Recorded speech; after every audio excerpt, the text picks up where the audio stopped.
À medida que você vai evoluindo em programação, naturalmente você vai aprendendo como escapar de certos problemas. Tá? O primeiro problema você já escapou, porque você programa em C. Então tem uma série de ataques que você não sofre por causa da linguagem que você programa em Python, desculpa. Então tem uma série de ataques que você não sofre por causa da escolha da linguagem. Se fosse C, você estava ferrado. Certo, eu percebi. Né? Tanto é que quando você faz... Tem uma série de cursos que você faz justamente para tornar o código mais seguro. E uma das primeiras coisas que o cara já te pergunta é: você programa em C ou C++? Se a resposta for não, ele já corta com umas 12 horas do curso. Então, não, beleza, isso aqui não é problema para você. E aí depois eu fui refazer o curso, só falei, não, eu programo em C. Vai lá, manda o troço completo. Cara, tem ataque que eu leio a memória do servidor para te atacar, para atacar teu código. E aí eu vou lá no endereço de memória onde você guardou a tua variável e troco o conteúdo. Então, sim. Então, isso em Python não acontece. Porque o Python gerencia isso para você, o conteúdo. Mas tem uma série de ataques assim que você não tem muito como evitar. Se você tá deliberadamente fazendo upload de imagem, a única coisa que você pode fazer é validar se aquilo é uma imagem. Só que mesmo o validador dá pau. Por quê? Porque quando você faz um PNG, bem no comecinho do arquivo, ele tem um cabeçalho que diz que aquilo é um PNG. Oi? Então. Lá no finalzinho, você tem uma série de linhas lá, que se chama de EOF, que é o End of File. Mas eu posso escrever aqui para baixo. Eu tomei muitos erros para você. Entendeu? Então, eu posso, inclusive, manter o cabeçalho. Então, agora isso é um PNG. Mantenho o End of File padrão e troco o conteúdo. Inclusive, existe, para quem trabalha com criptografia, te ensina justamente a você mandar mensagens no meio de imagem. Então, você mantém o começo, mantém o final e no meio você encripta uma mensagem. Isso. E assim, você encripta a mensagem, só que, por exemplo, quando você abre o troço com um leitor de PNG, ele te mostra a figura mesmo. Mostra uma imagem. Sim. Isso. Nossa, mas no meio tem uma mensagem. E beleza, e é extremamente comum, inclusive, é simples de fazer. É tipo um texto ignorado lá no meio? Aí você abre para um editor de texto e você... E aí vamos supor que a tua imagem tenha 1024 por 768, certo? Isso significa 1024 pixels para baixo, 768 pixels para lá. Multiplica isso aqui e você descobre a quantidade de pixels, é milhões, certo? E aí a tua mensagem muda 15 pixels ali no meio. Você vai enxergar? Não vai. Você nem sabe o que está acontecendo. Então, você consegue, inclusive, escrever aqui sem nem mesmo mudar pixel no meio do caminho. Então, as piores mudam pixels, né? Mas tem certas coisas que você faz ali que não muda nada. Bom, aí que tá basicamente assim. Armazena, manda o link, manda o nome, eu armazeno e aí devolve. Ok. Só isso. Aí, para validar mesmo, só validar o PNG, seria o jeito mais... Isso. Você valida qualquer formato de imagem. Eu não tenho plano nenhum de mandar para nenhum lugar isso aqui, mas só para eu fazer mesmo. Sim. Só que para eu, supondo que iria para outras pessoas utilizar, só a validação do PNG está... Isso. Veja, se você validar só PNG, a partir de agora é só PNG que funciona. Então você teria que fazer um validador de imagem. Isso. De verificar se aquilo é uma imagem. Tá? Mas assim, você não precisa ir muito além do que isso não, cara. Porque assim, Vale uma lista de validação, né? Não é exatamente uma lista. Porque existem bibliotecas que resolvem isso. Então, existem bibliotecas que validam imagens de uma forma geral, inclusive. Você não precisa nem implementar tudo. Você só vai à biblioteca e fala, isso é uma imagem? E ele fala, se for, você salva. E acabou. Você não pira muito mais do que isso. E aí eu não preciso da lista. Eu deixo que a biblioteca se vire. E só. Porque assim, e se o cara quiser mandar um não imagem? Ele vai. Você não tem como impedir, porque é o usuário, ele faz o que ele quiser.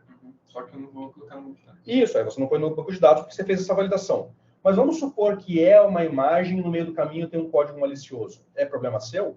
Não. Não é problema seu, você não tinha como ter identificado. Entendeu? Porque o cara está utilizando de má fé. E é isso. Mas não é meu trabalho tratar isso? Trabalho de quem? De ninguém. Mas aí ele vai deixar o código desse abusado, né? Vai. É assim, ó. Mas quem que sofre com isso, no final das contas? Não é o meu banco de dados? Não necessariamente o teu banco de dados só armazena. Você vai criar uma procedure, uma trigger lá que execute alguma coisa? Não. Então ele só armazena. Ah, então tá. Entendeu? Então, assim, cara, essa pergunta é tão velha quanto a humanidade. É assim, ó. Vamos imaginar que você está fazendo espadas de bronze lá na Grécia Antiga, certo? Você não é o ferreiro porque você está lidando com bronze. Mas você é o cara que está lá com o martelo na mão, certo? Aí, beleza. Você foi lá e criou a espada de bronze. Aí veio lá... A Hoplita é grega? Não, a Hoplita não é grega. A Hoplita é otomana. Vem lá o guerreiro grego, mata alguém com a espada. Quem matou? Você que fez a espada ou ele? Mas isso pode malicioso. Você pode verificar isso de alguma forma? Depende. É porque o banco de dados está rodando no meu computador. Ele não vai quebrar o seu computador. Ele não pode ter acesso a uma coisa. Via banco de dados, não. Não. Você só armazena. Você só armazena. O que você tem que tomar cuidado é com legislação. A legislação é muito mais complicada do que você perder o seu computador, porque o computador você formata. A legislação não formata, certo? A legislação você simplesmente obedece. Então, vamos supor que uma dessas imagens tem uma suástica. E agora, de quem é a culpa? Do cara que postou ou de você que armazenou? Entendeu? Você pode ser processado? Pode. E aí você vai ter que provar em juízo, tecnicamente, que você não tinha como validar que aquilo era uma suástica. Eu simplesmente forneci o sistema. O cara que fez isso fez besteira com aquilo. Entende? Eu tinha como ter impedido? É claro que não. E não tinha mesmo. Entendeu? Mas prova isso pro juiz. Entende o problema? Cara, é assim, ó. Fiz um sistema de pagamentos. Alguém encontrou uma brecha no sistema e desviou 2 milhões de reais. De quem é a culpa? Do cara que desviou ou de eu que fiz o sistema? De acordo com a legislação atual, os dois. Porque eu cometi um erro no sistema. E ele se aproveitou. Entendeu? O que eu vou ter que provar em juízo? Não, isso é um erro que eu cometi, mas que não foi, que foi acidental. Né? E tem como você provar que foi acidental? Dá para mostrar que não era óbvio que o erro estava ali, né? Mas isso entra como imperícia. Eu cometi um erro. Né? E aí alguém se aproveitou dele. Eu vou responder. Tipo, o cara não pode simplesmente sem querer se aproveitar de nada só para sacanear, tipo, sei lá, derrubar o utilizador dele. Pode. Então, isso ele tentaria evitar, né? Mas ele não pode, então não consegue. Mas é que se o banco de dados está no seu computador, cadê o firewall? Cadê o firewall? Essa resposta já justifica para mim. Eu consigo invadir o teu computador sem nem fazer força. Porque você não tem firewall.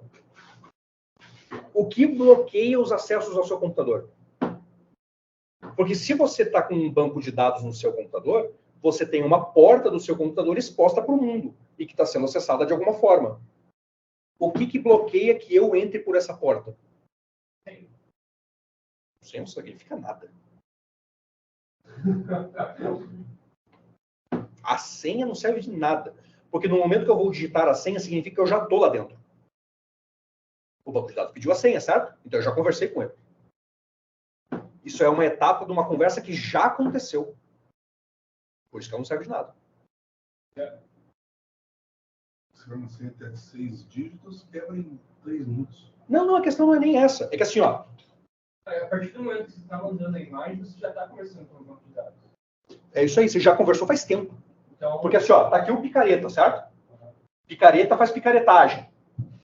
E aí sim, Tá aqui o teu computador. Quando ele chegou aqui, e esse cara devolveu, me dei a senha, você já viu que eles já conversaram? Eu já cheguei no teu computador. A senha não serve de nada, porque a conversa já aconteceu. Inclusive, a senha está no banco de dados, né? Tem um monte de senha dentro do banco de dados. E assim, ó, Eu entrei no teu computador de alguma forma. E agora você está usando lá MySQL. Tudo bem. Se eu sou muito picareta, eu conheço o protocolo que o MySQL usa e uso o protocolo para ferrar o teu computador. Para entrar, inclusive, sem assim. Porque o teu computador está liberado, ele está apontado para a rede. Eu faço o que eu quiser. Inclusive, eu entro no seu computador e jogo um software lá dentro para começar a mandar spam a partir do teu computador. Que seria o ataque mais comum, inclusive. Então, é isso que eu estou falando. Como que eu vou evitar um negócio desse?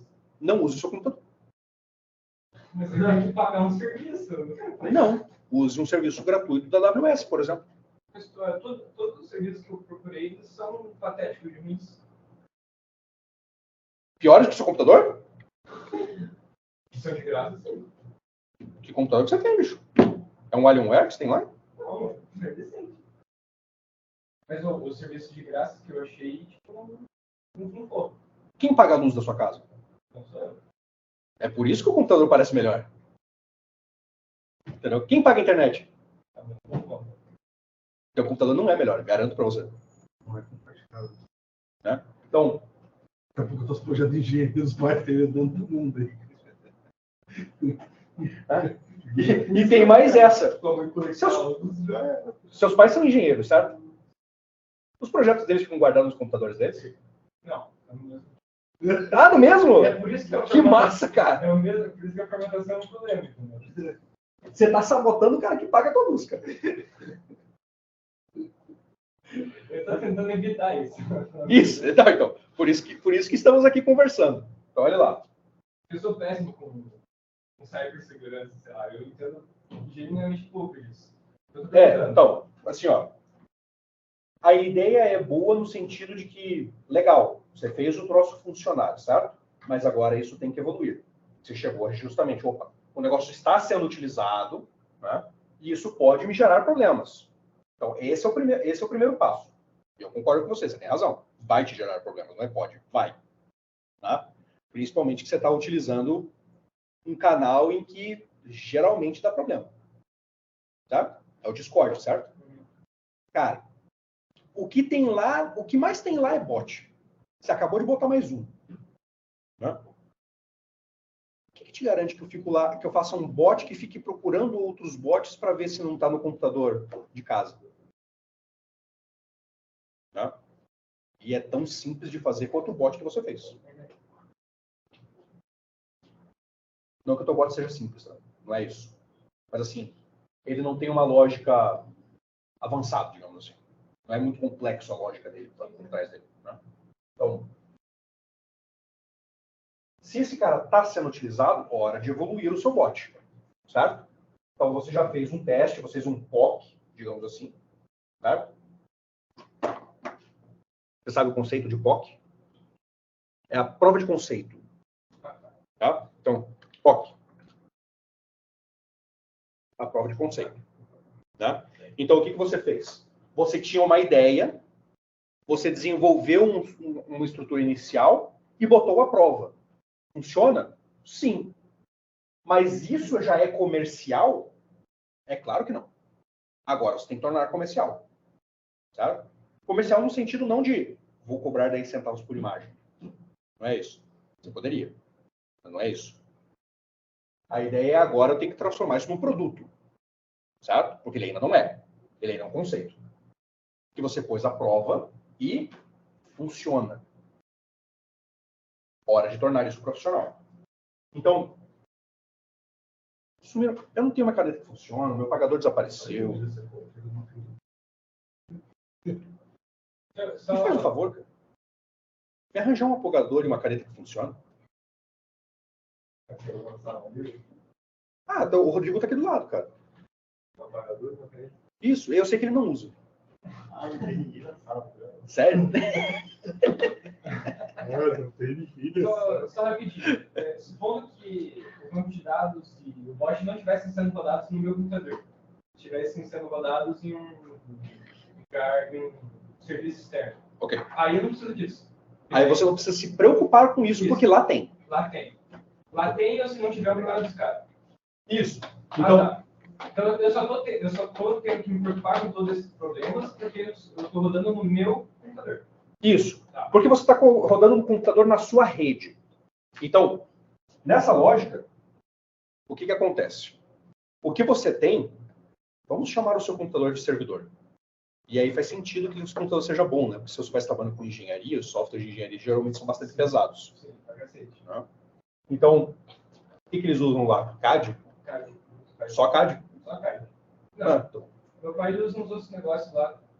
Interaction uns barulho bizarro lá, que é pesado também. Catia, rinoceros. Não lembro. Tá bom. Teu pai é o que? Engenheiro mecânico? Engenheiro eletricista. Eletricista? Ele deve usar um multisim da vida, os negócios. Tá bom. São pesados, realmente. Tipo, meu computador ele não é top de linha, mas ele é o suficiente para aguentar essas coisas. Sim. Ele é decente. Então, o que acontece? Agora você tem que pensar, veja, o conceito funciona, certo? Você tem o seu script. Agora você tem que pensar em como que você entrega isso, certo? Se você coloca um serviço na nuvem, e veja, para você um serviço na nuvem resolve o problema, por quê? Porque o serviço na nuvem geralmente tem vários tiers gratuitos, certo? E aí agora você tem que verificar em qual serviço de nuvem que o tier gratuito é o que melhor te atende. Às vezes a AWS não é a solução, certo? Às vezes é. E é por isso que eu perguntei, você guarda essa imagem no banco ou você guarda essa imagem no disco?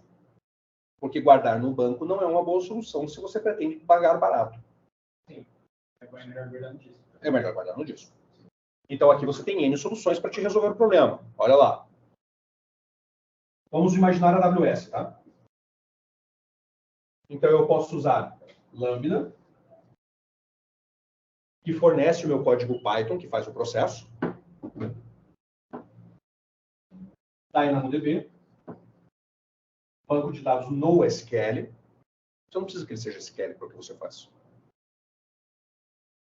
S3, que é onde eu guardo a imagem.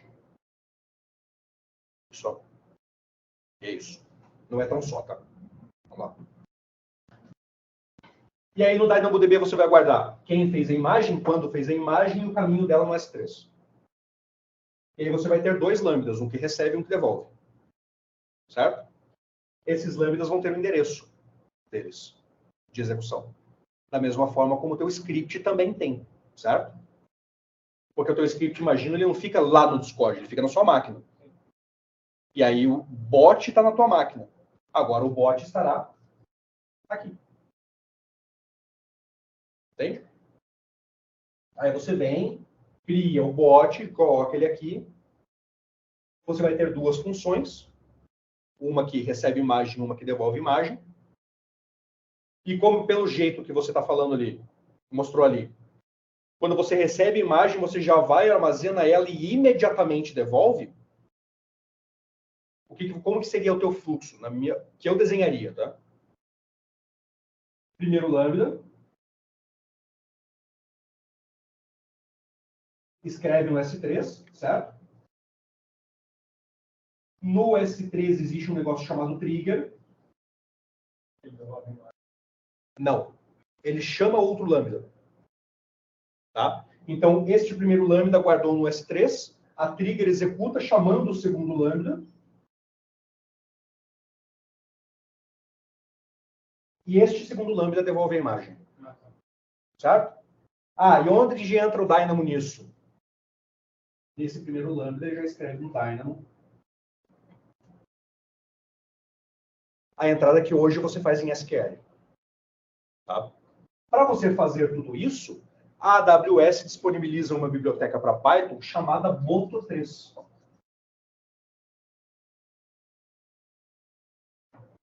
Beleza. Esses três serviços possuem um tier gratuito. Duram 1 ano. Mas é um tier gratuito ainda assim. E esses três serviços, depois, quando começa a pagar, eles pagam por execução. Você paga por execução. Então, vamos supor lá que você tenha... Quantas execuções você está tendo no teu bot? Nenhuma, é só para ele. Só para você? Ok. Então, vamos supor que você usou o seu bot daqui a um ano 10 vezes no mês. Você vai pagar, tipo, 50 centavos. Então, isso aqui é uma estrutura barata, fácil de implementar com o que você tem hoje. Oi? E não deixe o seu computador vulnerável. Por quê? Porque a AWS se preocupa com segurança. Como é que eles validam se a imagem não é... A AWS? Não é uma pornografia infantil, por exemplo? Não valida. Não valida. E eu sei que em algumas coisas eles fazem por amostragem, realmente. Então, eu lembro que alguns desses serviços, eles estavam realmente gerando, como é que fala, sistemas com esse tipo de validação. O time do Facebook, por exemplo, tem um time só de validação desse tipo de coisa. E diz que... Eu tive um colega que trabalhou lá, não nesse time, ele trabalhou num time que era próximo. Ele falou que ele evitava de passar perto, cara, que é uma coisa muito bizarra. Muito bizarra mesmo. É que a gente não enxerga, espero que vocês não enxerguem, Uma bolha. né? Por causa da bolha, exatamente. Então, os teus conhecidos, os teus amigos próximos não procuram esse tipo de coisa. Né? Se começar a aparecer, é porque alguém está procurando. Porque isso começou a fazer parte da sua bolha. Né? Então, tem coisa muito bizarra, de tudo que é jeito, no próprio Facebook. Então, você pensa, que legal, olha essa foto de cachorrinho e tal, e aí tem alguém lá colocando gente mutilada, criança. O negócio é louco. E aí eles têm times inteiros que procuram fazer esse tipo de filtro. Filtra tudo, não tem como. Né? Mas pega muita coisa. Veja o Twitter, por exemplo. O Twitter tem todo tipo de desgraça. Né? E o time antigo. É um comentário político que eu vou fazer aqui, vai ser um fato. O time anterior do Twitter, ele estava mais preocupado em remover comentários de direita, criminosos ou não, do que efetivamente em procurar problemas. Então, cara, você tinha lá comentário de ditador, você tinha lá Twitter de genocida conhecido por ser genocida. Você tinha lá comentário de pedófilo conhecido por ser pedófilo, tinha supremacista, né? Porque foi processado, né? Foi processado por causa disso. Por causa do... Sim. Então, tinha Twitter de jihadista, cara. Isso, o cara ficava manipulando, ficava incentivando as pessoas a... Sim, via Twitter. Né? É isso aí, via Twitter. E o Twitter tava lá. Beleza, que massa. Vamos bloquear o Trump. Né? Esse cara que é o malvado. Ele fala muita bosta, eu concordo, mas não é bosta a ponto do tipo, preciso remover ele para ontem, né? Então é nesse sentido que eu falo, você não tem como controlar tudo, é impossível. E tem sistemas que simplesmente não controlam. Tá? Isso significa que você não vai ser processado? Não. Não significa. Tá? Mas se você faz um sistema desse formato aqui, ó, o que começa a acontecer é que se começa a aparecer imagem própria, a Amazon, até a Amazon, a Azure, o Google, depende de qual nuvem que você está usando, elas têm serviços internos que fazem esse tipo de avaliação. Né? Aí você tem que tomar cuidado, inclusive, onde você está executando isso. Por quê? Porque os servidores mais comuns e os tiers gratuitos mais comuns estão nos Estados Unidos. Então, você está sob a lei deles, não da brasileira. Então, esse serviço eles fornecem para você. O serviço para que isso não seja invadido, eles fornecem para você, porque o firewall é deles, não mais seu.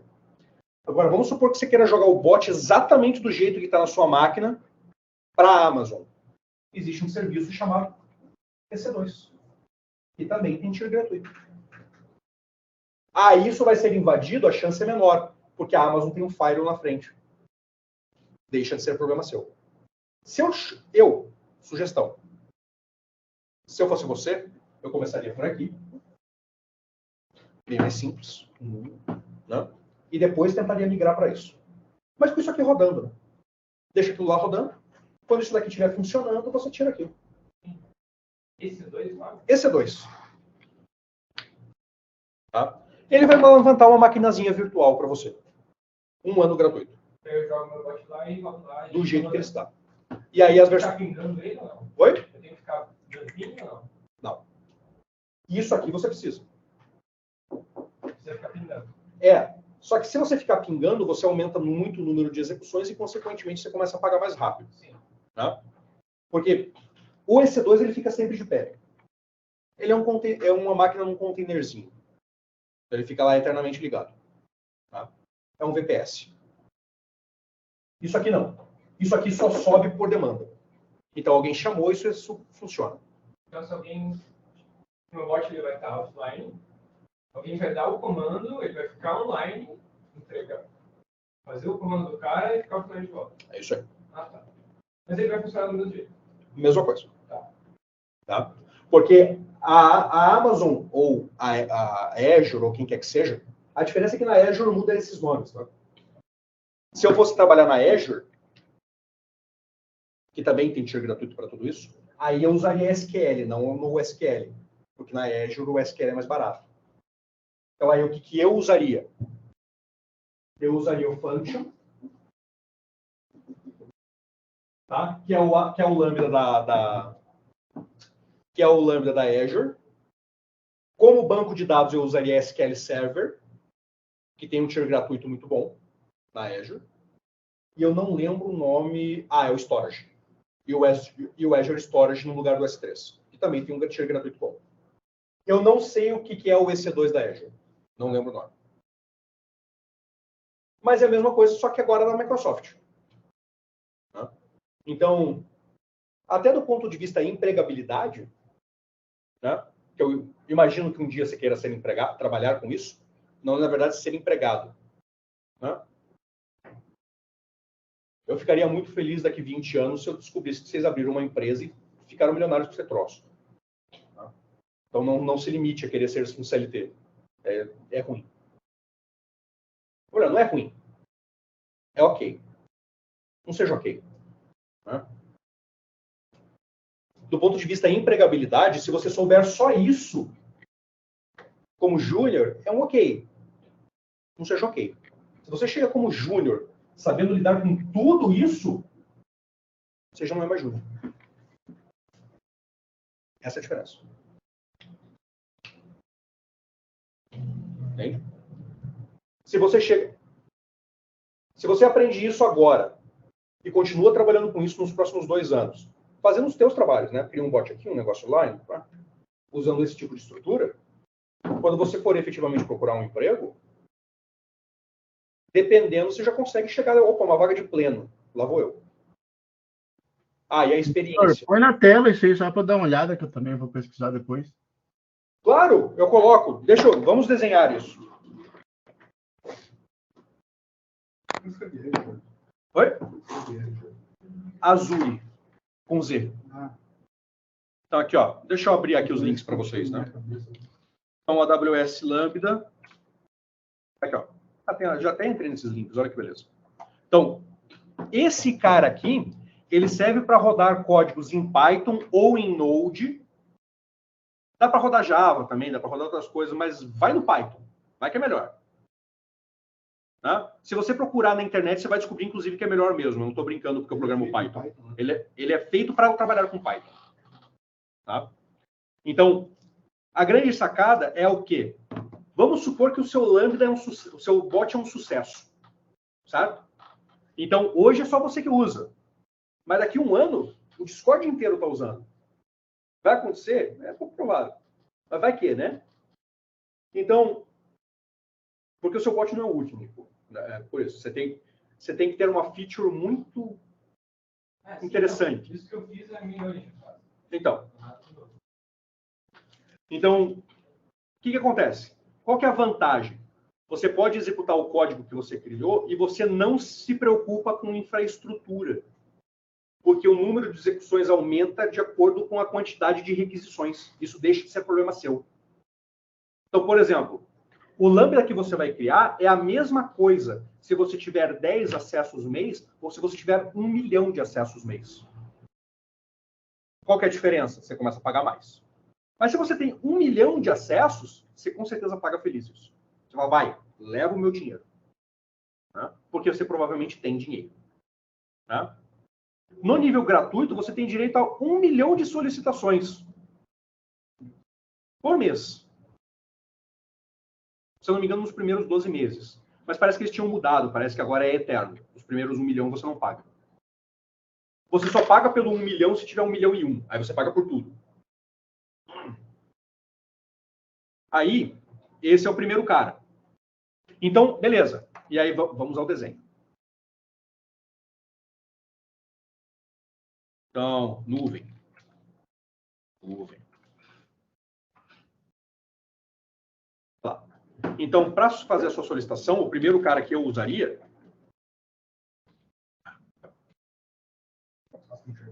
Sim, não é. Eu peço desculpa, tá? Eu esqueci.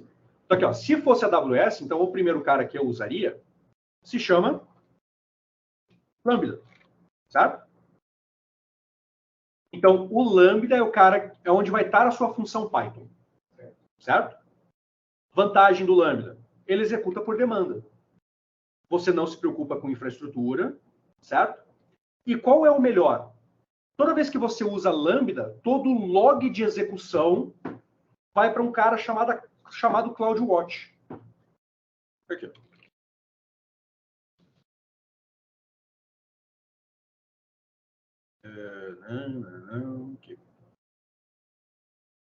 Vai para esse cara aqui, ó. Então ele monitora recurso. E o Lambda vai automático. Toda a execução. Então toda vez que você manda um print, por exemplo, no teu Lambda, ele vem para o CloudWatch. Olha que legal. Se você usar uma biblioteca para log, tipo a login, ele inclusive estrutura todo o teu log dentro do CloudWatch. Então você consegue ver todas as execuções e o que aconteceu com o teu código. Tá? Então aqui, ó. Então esse cara que a gente acabou de ver, ele vai gerar log. Então vamos lá. Log, né? Num cara chamado CloudWatch. Olha lá. Então esse é log, certo? Primeiro problema é resolvido. Então agora eu sei o que acontece com o meu Lambda, quantas execuções eu tive, o que aconteceu com a execução, desde que eu tenha feito um processo de log dentro da minha função Python bem feito. Beleza? Legal. E agora? Esse meu Lambda recebe qualquer coisa. Recebe um CSV, recebe uma imagem, recebe o diabo. Eu vou fazer esse armazenamento em 2 momentos. Num primeiro momento, eu vou ter o armazenamento da execução, certo? Metadados da minha execução de uma forma geral. E eu vou jogar isso para um cara chamado DynamoDB. Por que o DynamoDB? Por causa do tier gratuito. Aqui, ó. AWS DynamoDB. Ele é um banco de dados NoSQL. Qual é a vantagem? Você pode ter até 25 GB de armazenamento gratuito. Leva muito tempo para você fazer isso. Tá? E até 200 milhões de solicitação de leitura e gravação. Cara, isso é coisa pra cacete. Eu já fiz software de empresa que faturava 8 bilhões por ano e não atingia isso. Usando a estrutura da AWS. Então, cara, é muito difícil chegar nisso. Eles passavam no armazenamento, tá? Então, por isso que eles acabavam pagando, mas o número de requisições era muito menor. Cara, chegava até uns 10 milhões de requisições. Nunca passou disso. Mas é porque a gente estruturava bonitinho também, né? A gente fez ele... Então, a gente reduzia a quantidade de acessos ao Dynamo ao mínimo. Tá? Então, eu usaria esse cara. Por quê? O tier gratuito é gigantesco. Tá? Legal. Qual que é a desvantagem? É NoSQL. Você tem que aprender a lidar com NoSQL. E com o Dynamo, que é um saco. Mas depois que você aprende, fica tranquilo. Tá? Beleza. Então você tem lá o Dynamo. Existem outras opções além do Dynamo? Existem, tá? Então você poderia usar aqui o Aurora, que é SQL. Tá? Mas vocês estão vendo que a caixinha do tier gratuito não existe? Tá? Então aí... Tá? Então aqui, ó. Pricing. Cadê a tabela de pricing? Ó, compatível com MySQL. Cara, eu quero a tabelinha. Olha lá. 25 centavos de dólar por hora de processamento. Sai caro. Tá? Basicamente. Tá? Isso para deixar ele parado. Porque você também paga por requisição. Você paga por requisição, por armazenamento e por tráfego de rede.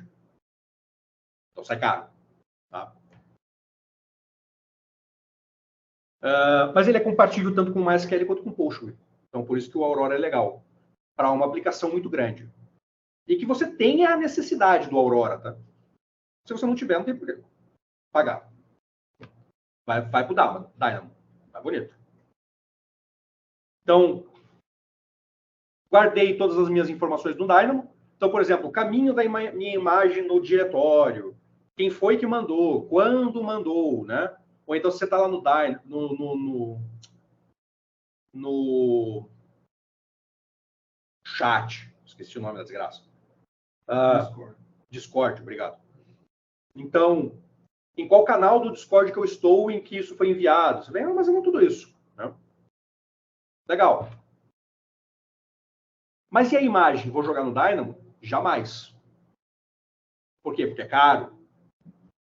Certo? Porque daí você atinge aquele 25 GB muito rápido. Onde que você joga isso? Existe um cara para salvar dados chamado S3.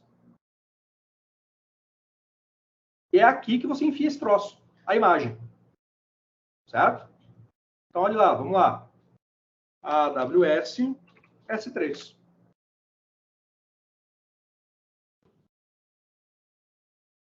Tá? Aí você olha, mas não tem tier gratuito. Tem sim, tá? Aqui, ó, nível gratuito. Só não está lá em cima. Tá? E aí, se você olha, cuidado. Só por 12 meses, tá? Não é eterno. Mas, até 5 GB, 20 mil solicitações do tipo GET e 2.000 solicitações do tipo POST. Então, POST é enfiar a imagem lá, GET é recuperar a imagem. Certo? Eu vou colocar umas 10 mil imagens. Daria para colocar Daria para você colocar 2.000 imagens no mesmo mês e recuperar elas 10 vezes, cada uma. Então, armazenaria no S3 e aqui que vem a sacada, né? Então, eu teria a informação de aonde está no S3 lá no Dynamo.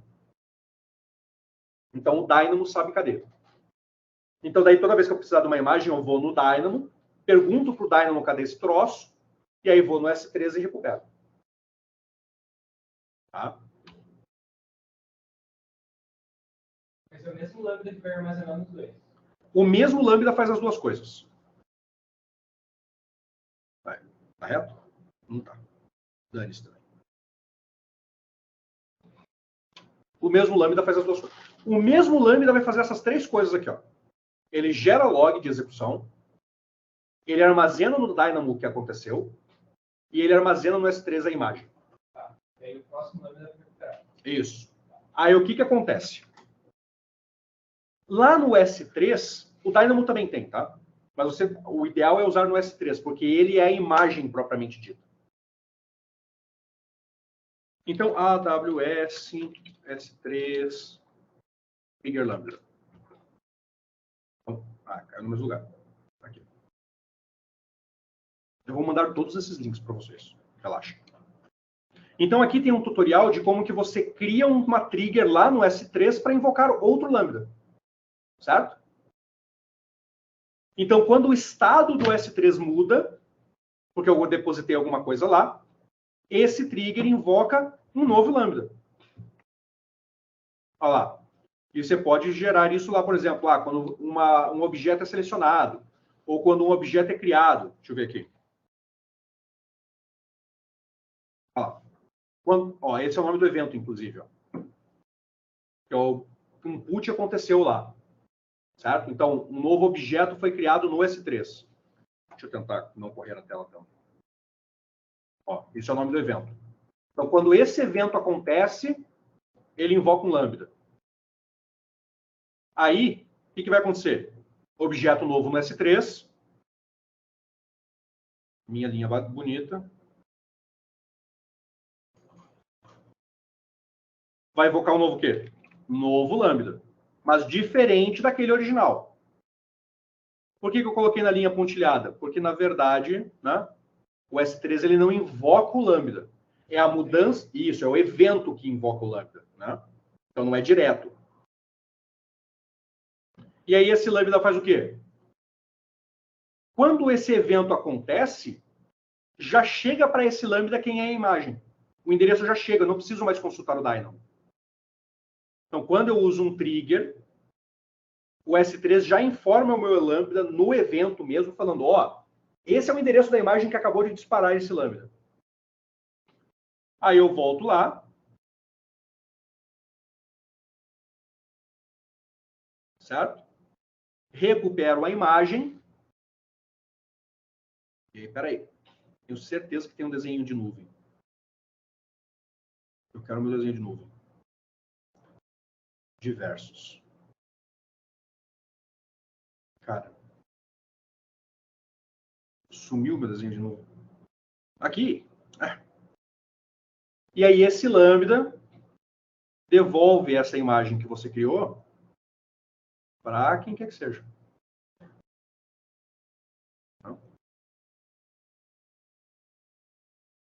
Aí ele devolve a imagem para o Discord, então.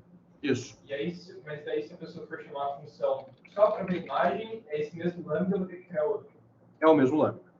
Mas você, só para ver a imagem, você pode usar esse, mas aí, veja, o ideal de um lambda é que ele não faça muitas coisas. Isso, porque daí se for só para ver a imagem, ele vai ter que entrar no Dynamo. Aí ele vai ter que entrar no Dynamo. Aí então, sim. Aí eu crio outro. Aí seria bom criar outro. Ah, tá. Tá? Então vamos supor que agora, na verdade, o Discord é quem invocou este cara. Que na verdade esse cara aqui vai ser o Discord que invocou. Isso. Tá? Aí então, agora tem um outro lambda para quando a pessoa sobe a imagem. Isso. Então você cria um novo lambda, que seria por requisição do teu usuário lá, certo? E aí, beleza. Então o caboclo do Discord foi lá, invocou este lambda. Esse lambda foi no Dynamo, descobriu o que é que ele está querendo, vai no S3, recupera a imagem, devolve para o Discord. Esse lambda é minha função Python? É a tua função Python.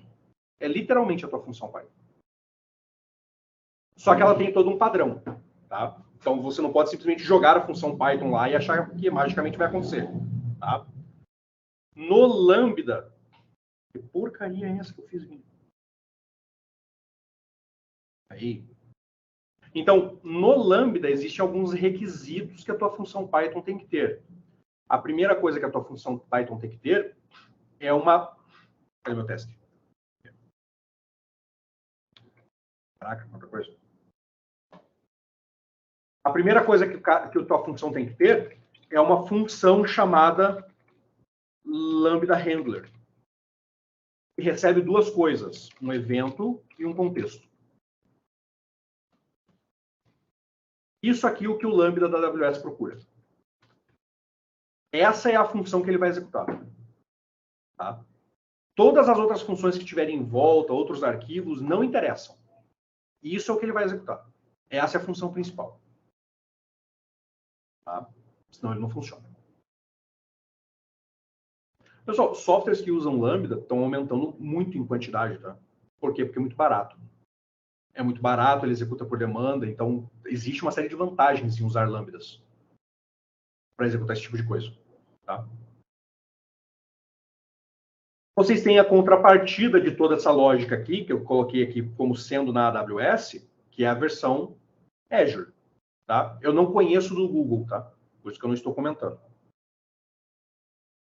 Então, lá na Azure, você tem o Azure Function, certo? Que é a mesma coisa que o Lambda, só que a versão Azure. Tá? Tem tier gratuito também. A diferença é que aqui, ao invés de eu usar o NoSQL, porque na Azure tem o MongoDB, tá? Mas não é gratuito. Aqui eu usaria o SQL Server. Aí eu voltaria para o SQL. Tá? Porque o SQL Server tem uma versão gratuita. Olha lá. Tá?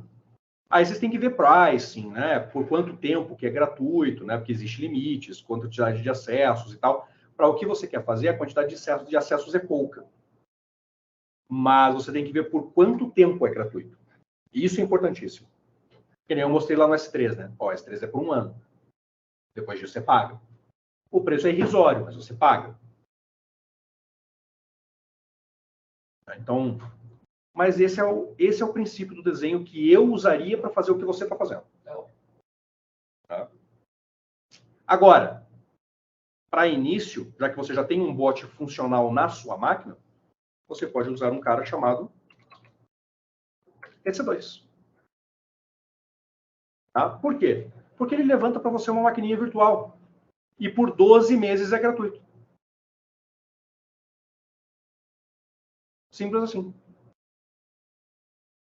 Tá? Cuidado que não é o mês inteiro rodando, tá?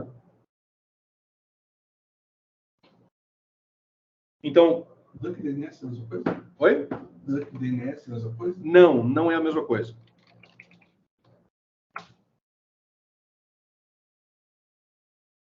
Isso aqui ele faz host de DNS. Porque assim, ó, quando você cria uma máquina lá no S2, ele te entrega o endereço da máquina, que é uma tripa monstruosa. Tá? Você não vai entregar para o teu cliente essa tripa monstruosa. Você vai entregar o endereço seu. Tá? E aí, vamos supor lá que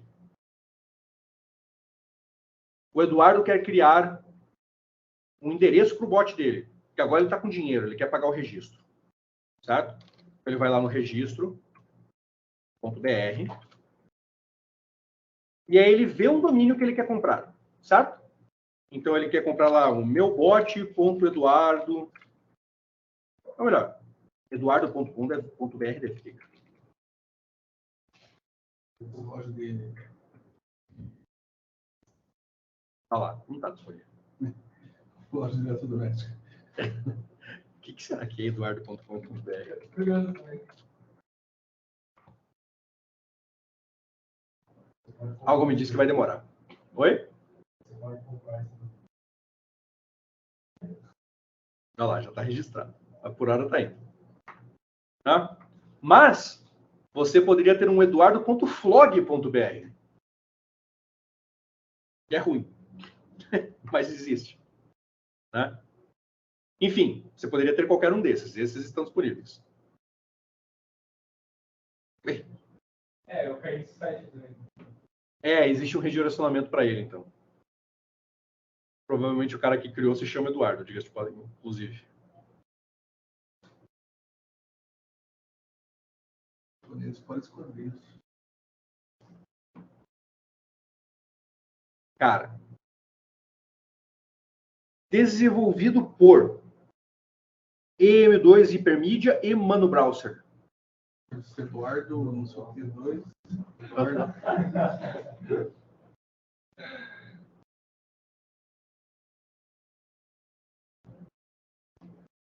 Comércio de pixels.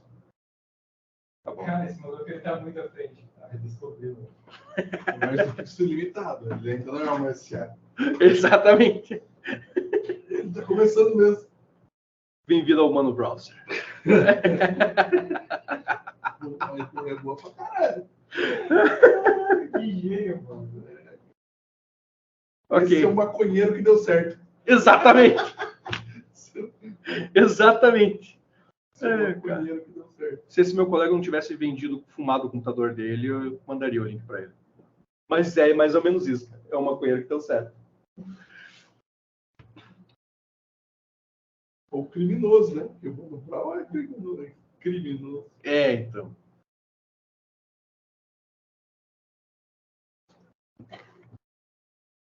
Não, mas agora ele não é mais criminoso. Agora ele faz parte, ele tem um podcast. Agora ele é empresário. Ele já bundiou faz tempo. Já. Então.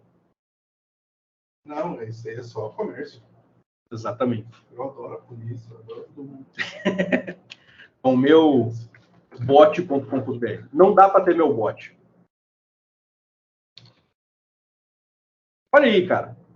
R$40 por ano. EduBot. Né? EduBot. Comercial, já. O EduBot está disponível. Então, você vai lá e criou para o seu bot, lá nesse teu endereço do EC2, que é uma tripa monstruosa, mas você quer que ele chame eduardobot.com.br, certo? Naturalmente, você não vai deixar a tripa gigantesca. Só que você precisa de alguém que relacione isso com aquele endereço da AWS. Esse relacionamento não é automático. E aí é que o DuckDNS entra. Porque aí ele faz o relacionamento. Tá? Essa é a ideia. Existe uma série de outros serviços que fazem esse relacionamento para você. Existem vários serviços gratuitos, inclusive, que fazem esse relacionamento. Tá? Aqui, vamos lá. DNS Service. Tá, tem o Google DNS, inclusive. Tá. Olha lá. Hospedagem de DNS grátis do Cloudflare. Muita gente usa ele, inclusive, por ser grátis. E aí, o que é a ideia do servidor DNS, né? A sua máquina lá na Amazon tem um IP e um endereço bonito, certo? Você quer que toda vez que alguém procure lá o Eduardo Bot, caia no IP daquela máquina disponibilizada para você. Então tem que ter um relacionamento entre esses dois caras. E aí quem faz isso é o DNS. Ele relaciona o IP daquela tua máquina com esse endereço, com esse DNS aqui que você tem, com esse domínio. Tá?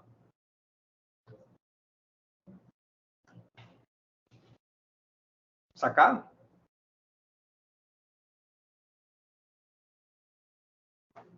Ok. Então agora eu vou mandar para vocês uma cacetada de link.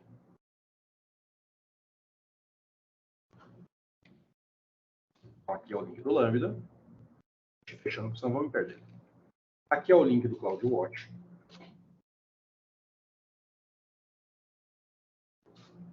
Demorar para ver. Oi? Demorar para chegar nesse ponto.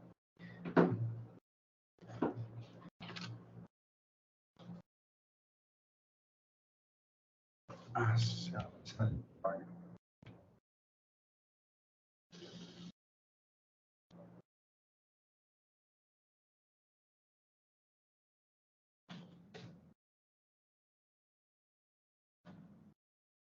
Pronto.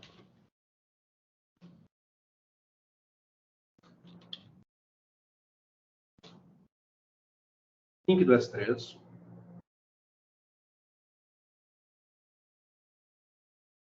Aí, para quem quiser ler. Ah, tá. Aqui é o S3, o trigger para S3. Um exemplo.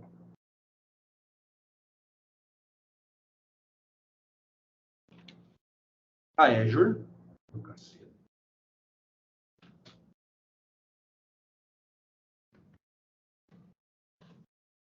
Azure Function.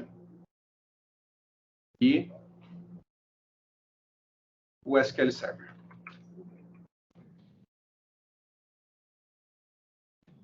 Aí, muitos links. Esperarem nisso aqui.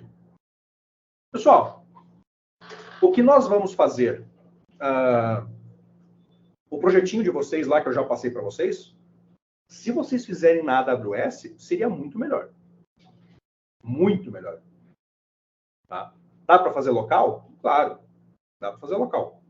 Mas o que eu sugiro para vocês? Que você tenha na AWS a tua API, certo? Que é o teu DOTS lá. E local, você tenha só a ferramenta que consome. Ou seja, quem implementa a tua API, certo? Então, a tua API, ferramenta vai lá, consome lá na AWS e a AWS responde para você local. Então, a tua ferramenta funciona local. Então, isso aqui estaria, saco, a API na AWS e a ferramenta localhost. E é que nem as APIs realmente funcionam.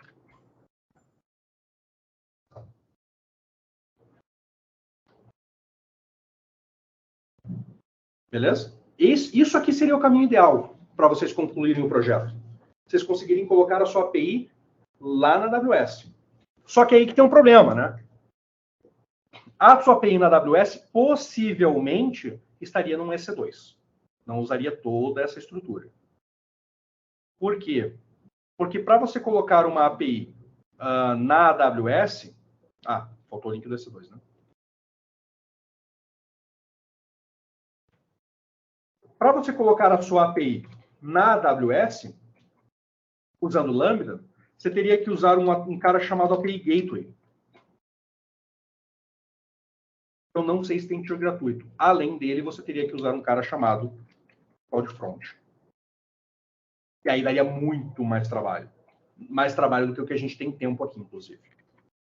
Tá? Mas, 1 tera de transferência de dados. Então, o CloudFront é legal para você fazer isso. Por quê? Porque tem um tier gratuito muito grande. Né? Mas o API Gateway, funciona por 12 meses. Então tá lá, 1 milhão de chamadas de API. Então, como que funcionaria isso? Isso é bastante interessante. Né? Esse desenho. Vamos voltar para o desenho. Eu tinha que fazer o exercício, né? Então vamos lá. Como que seria o desenho para você fazer aquele exercício, a sua API, mas na AWS? Então você teria um Lambda que é responsável por receber as requisições, beleza? Só que você não acessa o Lambda diretamente. Poderia, mas não acessa. Por quê? Porque você precisa transformar isso numa API. Isso aqui precisa receber métodos específicos e você precisa saber que método é esse. Tá? Então você não executa ele como uma função simples. Aí o que acontece? Para você invocar este cara, ele precisa... Cadê o meu API? Tá aqui. Para você invocar este cara, você precisa ter um endereço. Você precisa que ele funcione como uma API. Né? Deixa eu ver se eu tenho aqui um conceito básico. Então aqui, ó. Em cada desenho.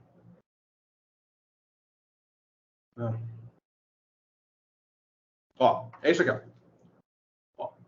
O API Gateway, ele conhece qual é o Lambda que chamar de acordo com o que foi invocado, certo?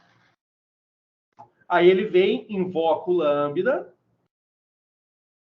e executa o que você precisa executar. Aqui ele deu o exemplo do Dynamo, mas podia ser qualquer outra coisa. Tá? Ou seja, ele vai reduzir a quantidade de pedidos. Ele vai direcionar para o pedido certo. Ele vai direcionar para o pedido certo, exato. Aí, beleza. Só que qual que é a sacada? Esse cara aqui tem que estar disponível para o mundo, certo? Porque senão o único que consegue receber essas informações é o teu back-end de forma direta. Uma aplicação que você tenha, por exemplo. E aí é que entra o CloudFront. Certo? Bom. Isso aqui. Tá. Vamos lugar certo. Então, esse cara aqui cria para você um link de API para que você possa acessar, que é o que aquele cara ali na tua máquina, no teu localhost, vai procurar. Ele vai ter um endereço bonito. O endereço bonito é disponibilizado para o mundo via CloudFront. Tá? Então, não é obrigatório servir a CloudFront, tá? O API Gateway consegue fornecer direto. Só que via CloudFront fica organizado. Por quê? Porque o CloudFront é feito para ser acessado pelo usuário na outra ponta. Então, você poderia, inclusive, criar uma página web via CloudFront. Tá? Que consuma os teus lambdas. Então, dá para você fazer isso? Dá. Mas nesse curso aqui, você provavelmente não tem tempo para fazer tudo isso. Tá? Então, qual é a sugestão? Use o EC2. Então, bote lá, crie uma instânciazinha EC2 que tem um tier gratuito, certo? Cria toda a tua aplicaçãozinha, lá, tua API, e joga para ser disponibilizado via EC2. Né? E aí você faz uma aplicação localhost que consome esse troço que você botou no S2. Por que eu estou sugerindo o S2? Porque isso aqui vai ser uma máquina virtual Linux, lá na Amazon. Então, é o mais próximo de trabalhar do que o que vocês já fazem na máquina local. Né? E aí tem lá um... não, vamos para o preço. Porque não é qualquer máquina que é gratuita, tá? Por razões óbvias, né? Mas aqui, ó. Você pode usar até 75 horas mês em máquinas do tipo ou T2 micro ou T3 micro. São máquinas porcariazinhas. Mas funciona. Elas devem ter, tipo, 256 de RAM e 2 processadores. E para rodar uma API é fantástico. Tá? E aí, quando você... Como que eu verifico quanto de RAM que meu programa consome? Existem uma série de bibliotecas do próprio Python que fazem isso. Então, você pega lá, você cria toda a tua lógica, né, todo o teu software, e aí você manda rodar o teu software dentro daquela biblioteca. Tá? E aí tem várias. Então,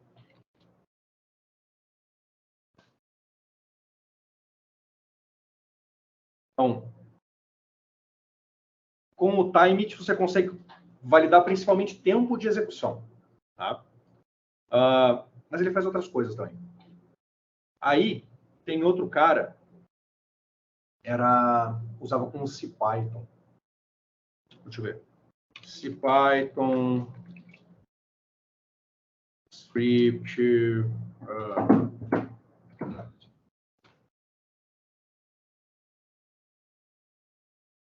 não.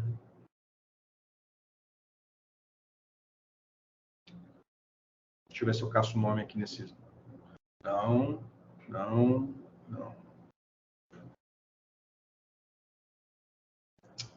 Cara, eu não lembro o nome da biblioteca. Mas me pergunte depois lá que eu te mando. Mas existem várias ferramentas que você consegue executar o teu código local e ele te diz quantas funções ele usou, inclusive com o nome delas, quantas vezes naquela etapa ele teve que chamar aquela função, quanto tempo isso demorou e quanto de memória ele usou em cada uma das chamadas. É improvável que o meu bot use mais de 256. Muito improvável. Tá? Muito improvável mesmo. Tá? Então, oi? Ah, não. Isso é uma outra lib ali, que é o Shutius.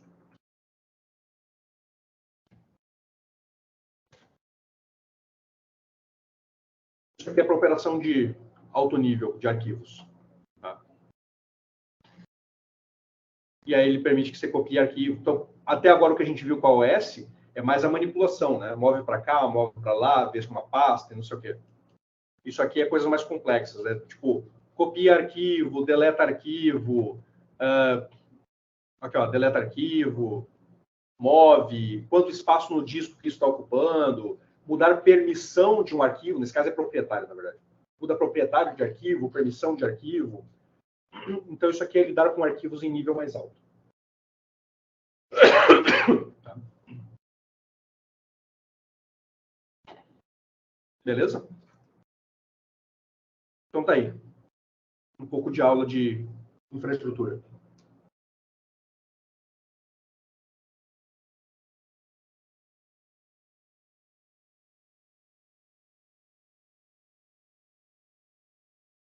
Legal. Voltando para o nosso exercício. Mexemos com o arquivo, certo? Não é isso?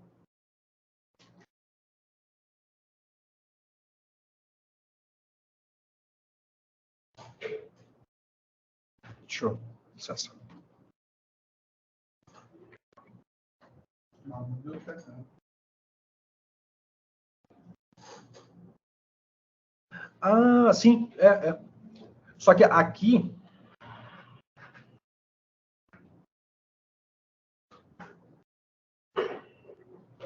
Aqui ele te dá o uso, como é que fala? Instantâneo. Então não é tipo o pico ou quanto usou ao longo, sabe? É o que tá usando no momento. No momento, exato. Então daí você teria que colocar essa informação múltiplas vezes para você ver qual que é o fluxo. Existem bibliotecas, mas que é mais ou menos o mesmo caminho.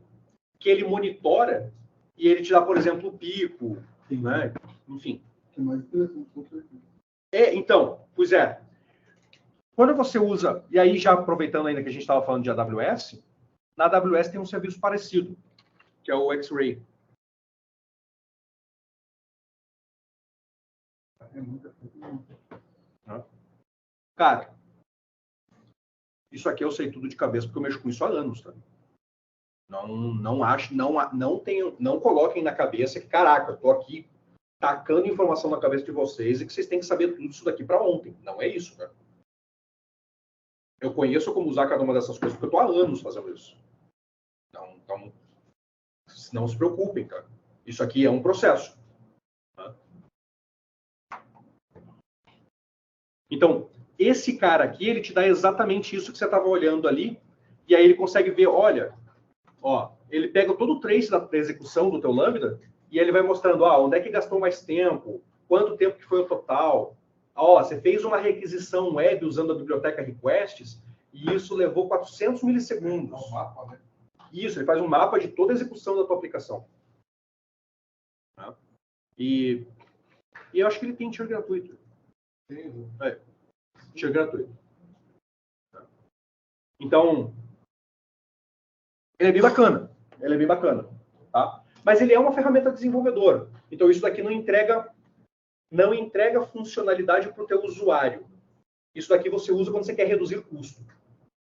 Tá? Então, você avalia como que os teus lambdas estão executando.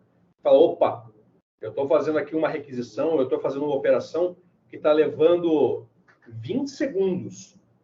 20 segundos é quase o tempo do Lambda. O Lambda só executa por 30 segundos, tá? Daí ele morre. Então, eu estou fazendo uma execução aqui que está levando 20 segundos. 20 segundos é muito caro. Por quê?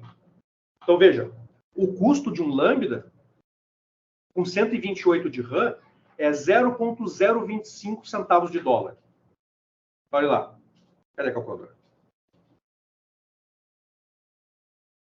Eu não estou no Windows, né, cara? Então, vem cá. Então, imagine que rodou por 20 segundos, certo? 0,025 centavos de dólar não é o segundo, é a fração de segundo. Você é faturado a cada 100 milissegundos de execução. Então, 1 segundo de Lambda custa 0,025 de dólar, certo? 2 centavos, quase 3.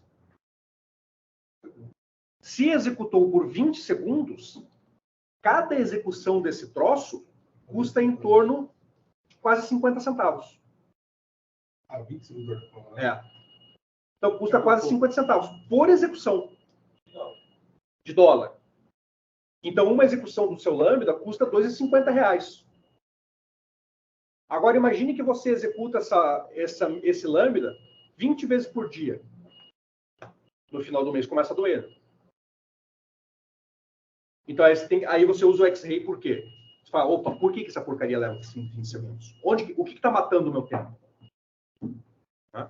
E aí você tenta reconstruir aquele pedaço de código, ou para que ele leve menos tempo, ou às vezes você consegue distribuir isso em pequenos lambdas para custar mais barato. Tá? Então, cara, existe uma infinidade de técnicas de como trabalhar com lambda para ele custar mais barato. Tá? Eu não vou entrar em detalhes aqui, porque senão a gente, cara, seria um curso só para isso. Né? Mas tem muita ferramenta. Tá? Isso aqui que eu estou desenhando. Isso aqui você precisa saber logo de cara. Cara, se você chega no mercado sabendo isso daqui, você já não é mais júnior. Por isso que eu estou falando.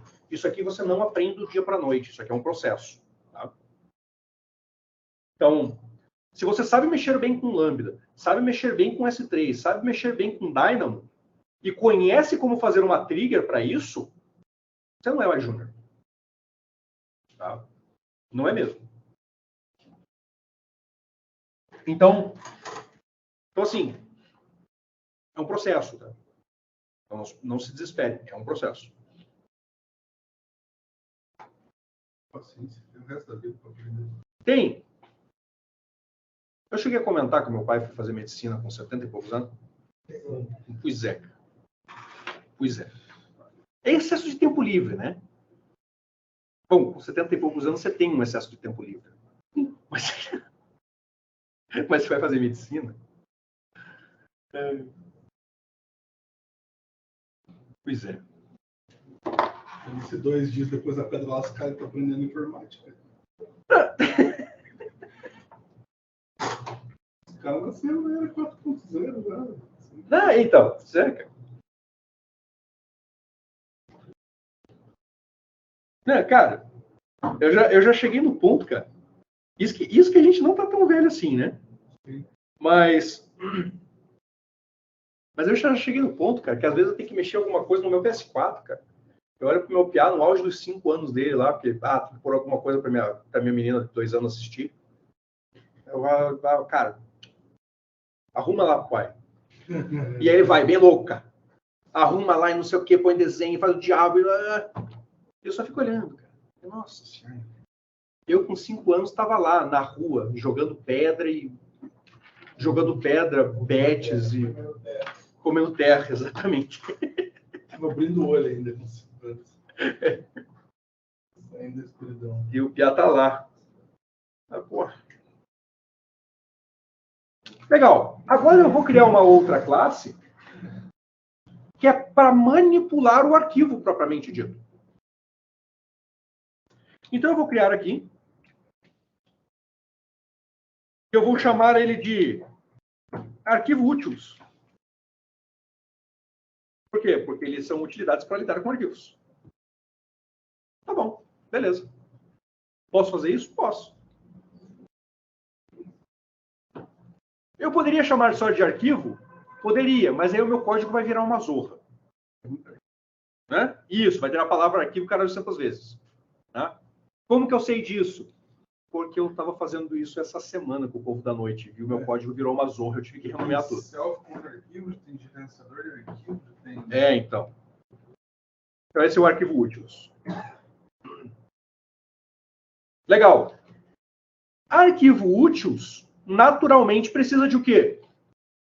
De um arquivo, certo? Eu tenho 2 possibilidades para trabalhar com este cara. Que saco. Quando você olhar o texto, fica pintadinho. Ele é a vinculação das pastas? Quem que fica pintadinho? Aqui, os títulos, os nomes dos arquivos, das pastas, ó. Aqui? É porque tem um erro. Aqui, ó. Quando tá amarelo é porque aqui dentro tem um warning. E o warning aqui é... Isso aqui é coisa do Flake 8. Por quê? Porque eu não deixei uma linha em branco no final do arquivo, tá vendo? Beleza. Então... Ele dá uma vinculação das pastas. Não. Então é porque daí ele vai te mostrando a estrutura inteira até para te mostrar onde está o erro, né? Porque eu poderia... Olha lá. Vamos supor que ele pintasse só o arquivo. Se eu fizesse isso, eu perdi o erro, tá vendo? Mas aqui ele está me mostrando, ó, dentro dessa pasta tem alguma coisa que está errada. Aí eu vou abrindo até que eu chego no problema. Ó, tá vendo? Ó, ele marca com 1 ali ainda. Isso, porque daí ele mostra quantos erros ele encontrou. Mas agora vamos supor que eu faça isso aqui, ó. Isso é um erro mesmo, certo? Eu salvo. Ó que desgraça. Tá vendo?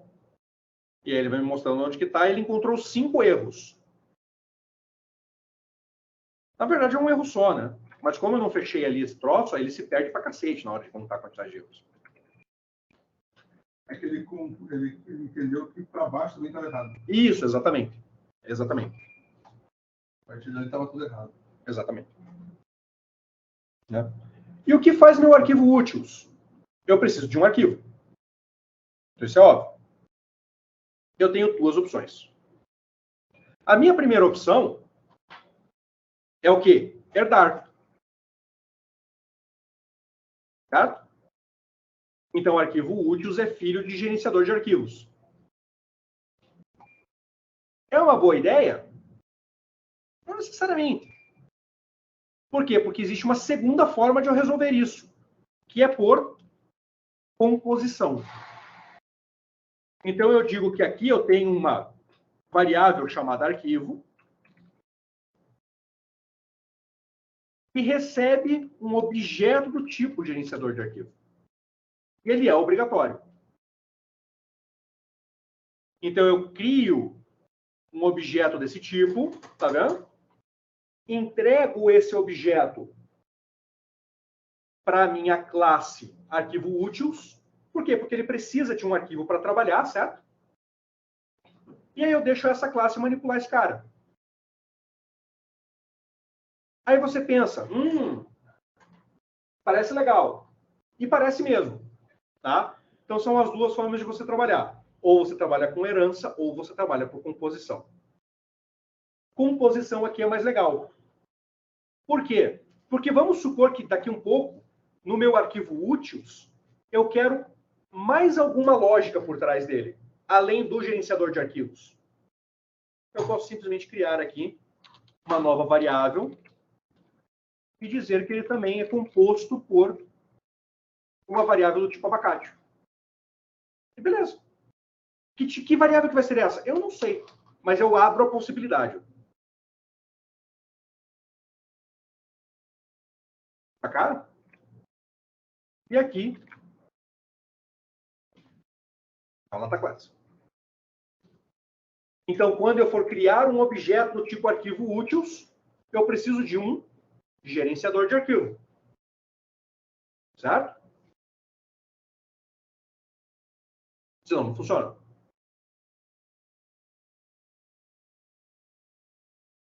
E o que faz o meu arquivo úteis? Vamos lá.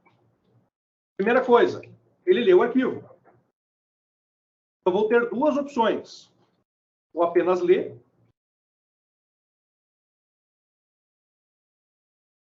E eu vou ter uma opção, ler linhas. Ler todas as linhas. Já vou mostrar a diferença para vocês. E por último, eu vou criar um ler linha no singular. Beleza? Qual é a diferença desses três caras? O ler lê todo aquele troço e me devolve isso daqui como uma grande string. Devolve uma string. Tá? Aqui ele vai continuar dando erro porque eu não tenho um return string. Tá? O ler linhas vai me devolver todas as linhas. Então isso vai me retornar uma lista. Pessoal, tarefa nova de casa para vocês. Na aula que vem, a gente vai falar sobre geradores. Tá? Qual é a tarefa de casa de vocês? Trocar isso daqui de lista para um objeto do tipo gerador. Eu claramente não expliquei isso para vocês ainda, certo? Então é uma tarefa para casa para pesquisa. Para a gente conversar sobre isso na aula que vem. Então, tarefa para casa.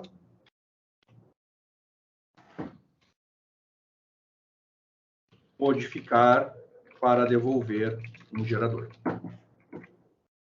Aqui ele está dando erro por causa do tamanho da linha. Que, aliás, cara... Espera aí.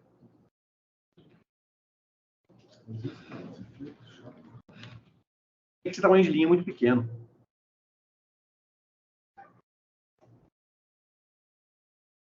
Espera aí.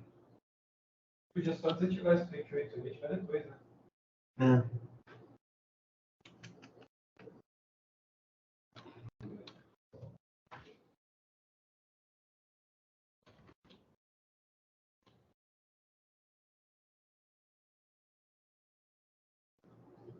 Acho que era isso.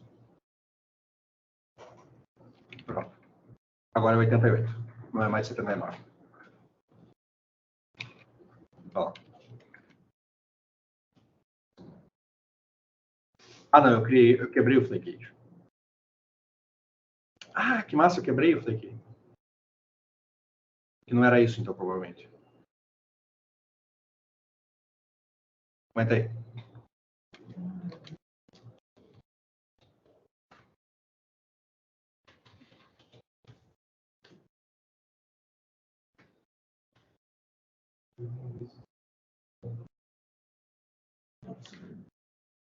Ah, escrevi o length errado. Eu sou burro.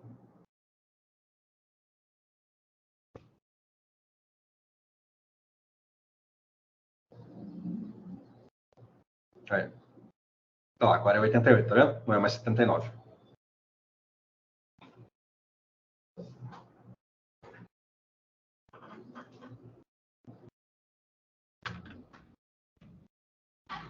Melhora a legibilidade. Tá? Então, pessoal, isso daqui é uma tarefa de casa de pesquisa, tá? Eu sei que eu não mostrei isso para vocês ainda, é a próxima aula. Então, olha lá. Esse cara lê, devolve uma string. Ler linhas e devolve o quê? Uma lista com cada uma das linhas. Certo? Agora, esse cara, quando ele lê uma linha específica, ele devolve um objeto com o conteúdo daquela linha. Deu para entender? Então, por exemplo, vamos supor que aqui ele está lendo uma linha do arquivo funcionário. O que ele vai devolver aqui? Um funcionário. Ele está lendo uma linha do arquivo cliente. O que ele vai devolver aqui? Um cliente. Deu para entender? Ou não?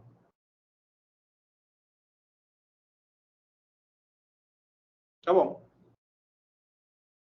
Então, esse cara eu vou dizer que devolve N, com A maiúsculo. Tá? E aí lá eu venho e importo from typing import N. Tá? O que esse cara significa? Devolve qualquer coisa. Mas tem que devolver alguma coisa. Ah, pode devolver none? Pode também. Faz parte do N. N é qualquer coisa. Depois a gente melhora isso. Certo? Então aqui eu tenho 3 métodos. Ler tudo, ler todas as linhas, ler uma linha específica. Se eu quero ler uma linha específica, o que eu preciso? A chave daquela linha, certo? O código da linha. Vai ser um inteiro.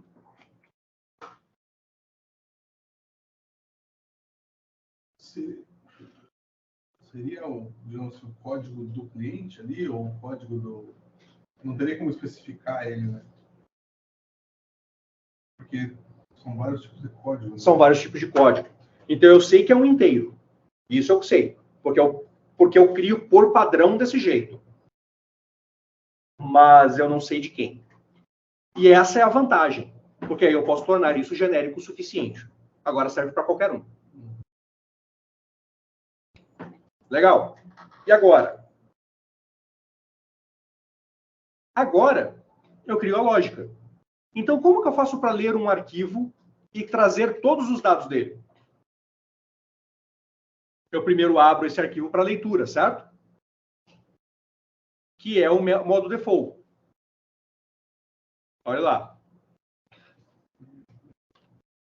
Self.arquivo.abrir. Agora o arquivo está aberto. Posso ler, certo? Oi?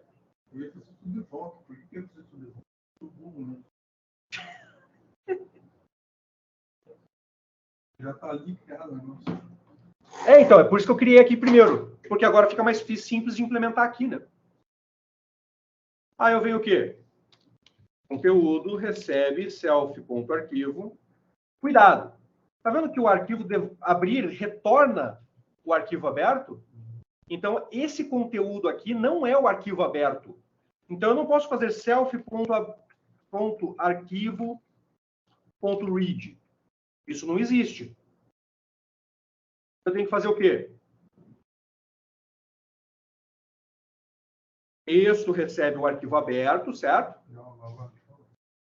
Eu posso chamar de arquivo, recebe self.arquivo? Posso, mas fica uma zona de ler isso aqui depois, certo? Posso chamar de A. Sem o self. Porque eu quero que ele funcione só aqui dentro.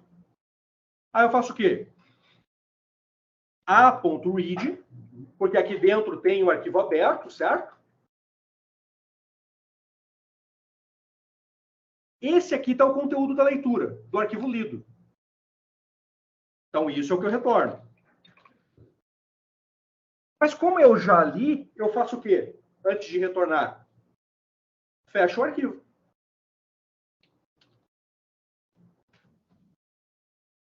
Faz sentido na minha cabeça. Por que eu vou fechar o arquivo antes de retornar? Não consigo entender. Ah, isso é uma... Vamos para o desenho.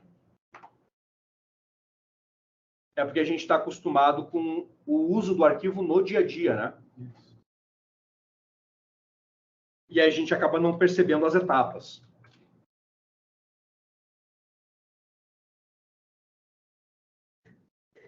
Olha lá. Isso aqui é tudo sobre arquivo. Então eu vim aqui, abri o arquivo, certo? Abrir o arquivo pressupõe que eu li ele? Não. Por quê? Porque eu posso ir lá no meu Word, mandar abrir o arquivo e vazar para tomar um café. E aí tá lá, abriu. Tá lido? Não. Mas eu voltei. Agora eu fiz o quê? Li.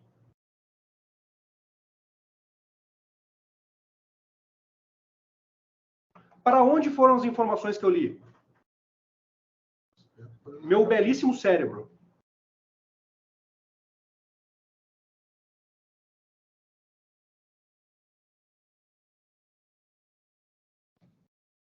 Isso aí não seria o retorno? Ainda não. Ainda não. Depois de lido, qual que é a próxima etapa? Fechar.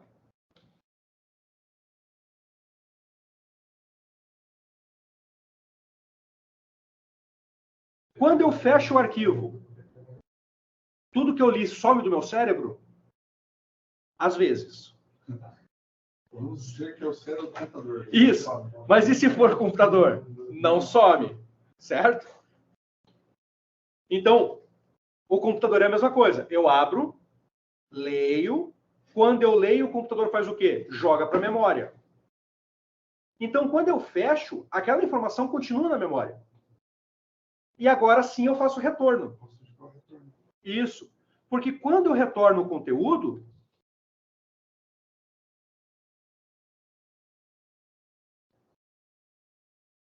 ele vem lá do cérebro. Ele vem lá da memória. Não mais do arquivo. Entendi. Sacou? Faz sentido agora.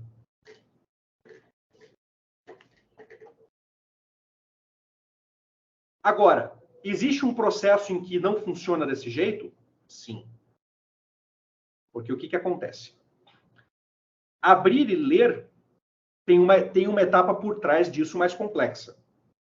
Vamos entender a etapa mais complexa. Então, isso aqui eu vou copiar. Eu posso só ler ele, né? Não, tem que abrir de qualquer forma. Eu preciso abrir. Mas aqui, ó.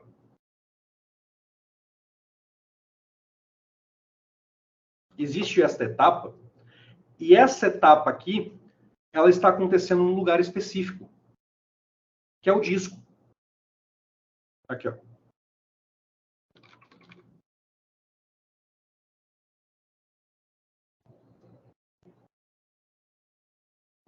Isso aqui acontece no disco. Certo? Eu posso jogar a leitura completa para a memória e mover isso do disco, certo? Pode. Então, eu posso pegar isso aqui e mover para o meu cérebro direto, tudo, vindo do disco. Funciona? Funciona. E aí, quando eu fecho, essa etapa também está no disco. Veja? Quando isso aqui, essa etapa aqui, ó, não. Essa etapa aqui está na RAM. Então, eu movi do disco. Então, toda a operação de abertura, leitura e fechamento aconteceu no disco. Certo? Legal. Mas aqui o senhor está falando do arquivo completo, mas depois quando for mover linhas ou só a linha, Exato. aí faz sentido fazer dessa maneira. Exato. Só que agora eu tenho que tomar um cuidado. Porque é exatamente isso que você falou, né? Só que com um adicional. Quando eu fiz isso, eu movi lá para a memória o arquivo inteiro. E agora eu tenho um problema.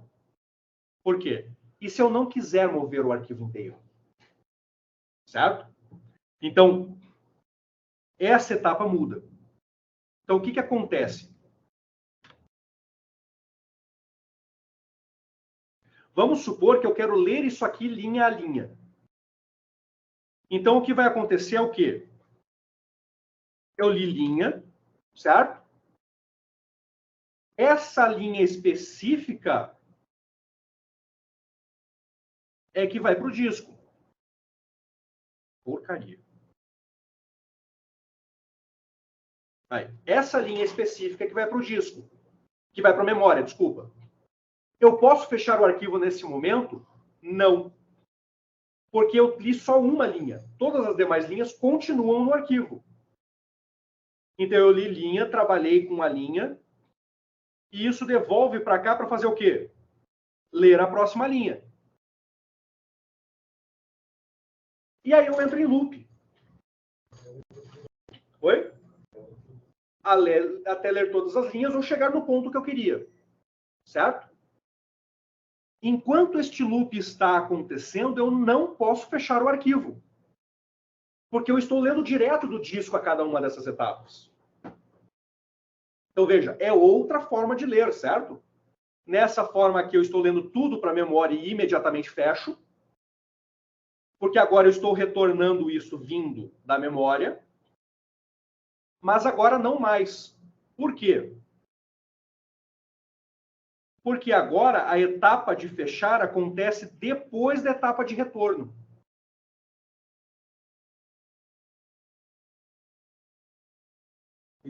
E aí é que está o problema. Então eu retorno e depois eu fecho. Então eu tenho esse loop. Qual que é a desvantagem disso daqui? É lento, porque eu estou operando com o disco o tempo inteiro. Se for o último resultado, então... Aqui eu tenho o mesmo problema de ser o último resultado. Então nisso é sempre lento. Certo? Então daí eu tenho métodos de busca para acelerar isso. Mas o que acontece? O problema é que a cada leitura nova eu vou lá e acesso o disco de novo. Acessar o disco é sempre devagar. Ah, mas eu tenho um SSD. É devagar também. Tá? Pessoal, acesso à RAM, a velocidade dela é na casa do 1.000.000 no quesito velocidade. Acesso a um SSD é na casa da dezena de milhar. Acesso ao HD é na casa da centena. É bizarramente lento quando comparado com a RAM. Tá? Bom, alguns SSDs chegam na casa da centena de milhar. Então, a RAM ela chega a ser de 10 a 100 vezes mais rápido que um SSD. Quando eu penso no barramento mesmo, é um SATA, ainda é um SSD antigo, né? Aquele padrão SATA antigo. Aí, a memória é na casa de 10.000 vezes mais rápida, às vezes até mais. Então, esse processo é extremamente lento. Tá? Qual é a vantagem? Eu posso ter pouca RAM. Porque eu deixo tudo armazenado no disco e para a RAM vai uma linha por vez. Então, o arquivo pode ser monstruoso. Eu estou lendo de um em um.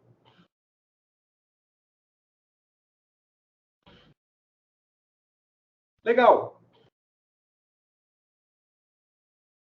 Acabei de criar um atalho. Isso, só que se eu estou lidando com o disco o tempo inteiro, o meu problema é que eu não posso fechar, certo? Porque eu estou o tempo inteiro indo lá para o arquivo. Então eu tenho essas duas etapas, né? Ou eu leio tudo e imediatamente fecho, depois retorno, que foi o que eu fiz aqui. Ou seja, estou partindo do pressuposto que meus arquivos são pequenos. Ou eu leio linha a linha, retorno e então fecho. Certo?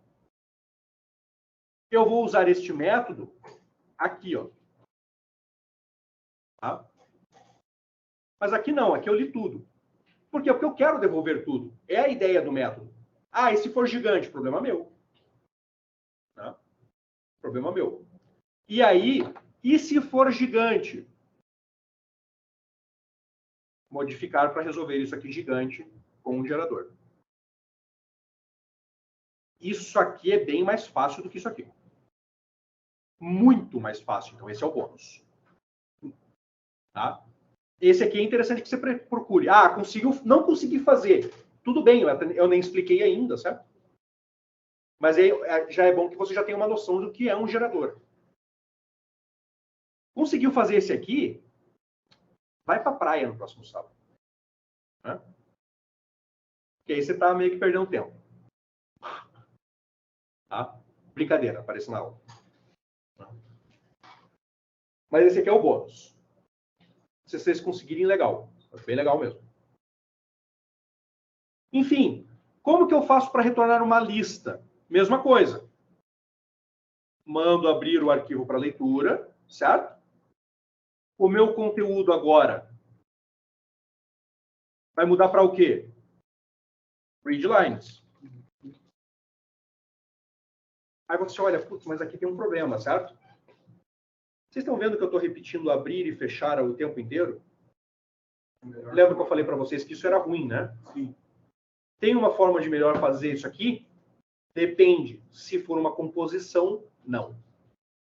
Não tem. Não, fazer um post-it. Oi? Fazer um post-it. Não posso fazer um post-it. Por quê? Porque, por enquanto, eu estou fazendo somente leitura, certo? Só que aqui eu tenho um problema. E quando eu começar a escrever? Se eu colocar isso no post-it, eu tenho que definir um modo no post-it, certo? E aí é que eu tenho um problema. Ou seja, vocês estão vendo que o abrir e o fechar aqui não é só isso. Porque vamos supor que eu abri isso daqui e o modo que estava lá no meu arquivo era W. Eu acabo de ler um arquivo vazio porque eu destruí o arquivo. Percebe o problema?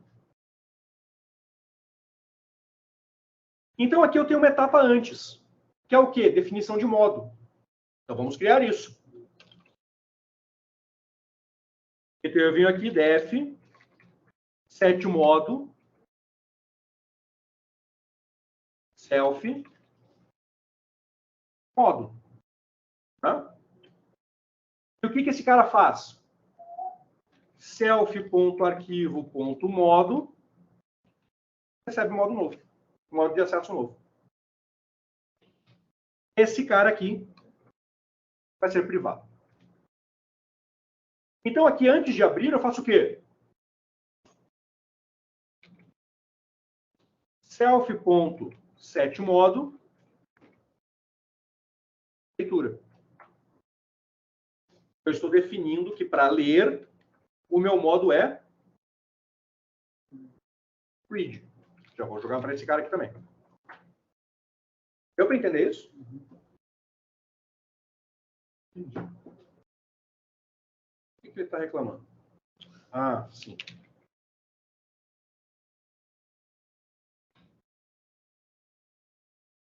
Ah, poderia melhorar isso daqui? Na verdade, poderia sim, tá? Mas eu não vou fazer isso hoje, porque senão vocês vão pirar.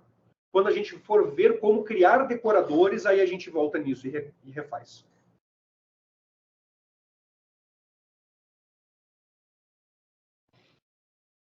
Agora, como que eu faço para ler a linha? Isso é mais complicado, certo? Por quê? Porque eu preciso do código a ser lido. E eu preciso de qual é o objeto que define esse cara. Aqui é um pouco mais complicado, certo? É. Então a gente já chega lá. Então aqui eu já descobri como ler arquivo, ler todas as linhas, certo? Vamos fazer aqui já imediatamente o quê? Inserir. Professor, ali no readline, você teria que retornar primeiro e fechar depois? No readlines? No readlines, não. Nesse aqui a gente vai fazer isso. Isso. Porque, vamos começar a lógica dele aqui. Então eu fui lá, abri o arquivo, certo? Só que agora eu não sei até onde eu vou. Então o que eu faço? For linha em A. Agora eu não posso fechar o arquivo. Por quê? Porque eu estou pegando linha a linha do arquivo diretamente. Aí eu faço o quê? Lá no A, lá dentro do meu arquivo, eu vou ter a estrutura do meu objeto, sabe-se Deus qual é ele, certo? Mas vamos supor que é a primeira posição lá do linha. Então, eu venho aqui, linha, na posição 0, então, if, né? If, linha, na posição 0 igual a código. Aí eu faço o quê? Eu interrompo a execução desse cara, porque agora eu já tenho o cara que eu preciso, certo? Então, eu venho aqui, digo que esse cara é o objeto que eu preciso. Eu falo que o objeto recebe a linha inteira. Break. Fecho o arquivo.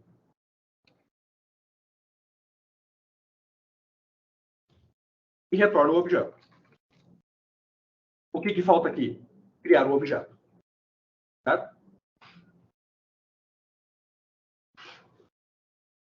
Mas a gente chega lá.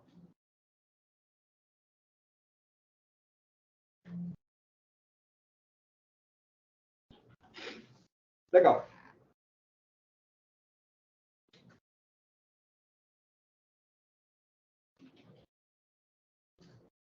Eu não mostrei para vocês ainda métodos estáticos, né? Tá. Eu ia mudar um negócio aqui, mas se eu não mostrei, eu não vou fazer. Deu para entender a lógica disso aqui? Ainda não está completo, porque ainda preciso criar um objeto, certo? Mas é o princípio. E para escrever? Vamos lá. Escrever linha, ou seja, uma linha só, certo? Eu faço o quê? Self, a linha que eu quero escrever, certo? Devolve nada. Eu quero escrever no arquivo, não fazer uma devolução.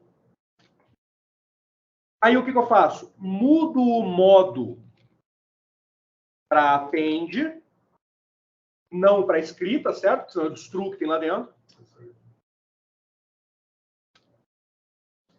E aqui é que vem o detalhe. Como que eu vou escrever no arquivo? Porque o que está vindo é um objeto, certo? Essa minha linha a escrever aqui, na verdade, é um objeto. De que tipo? Por enquanto, N. Por enquanto.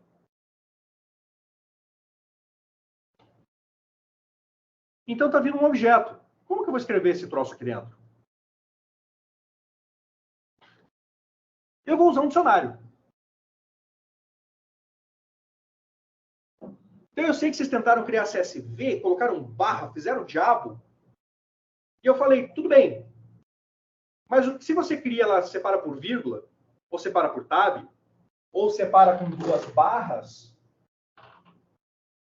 o que impede de um maluco parar de usar a sua ferramenta e começar a usar o Excel?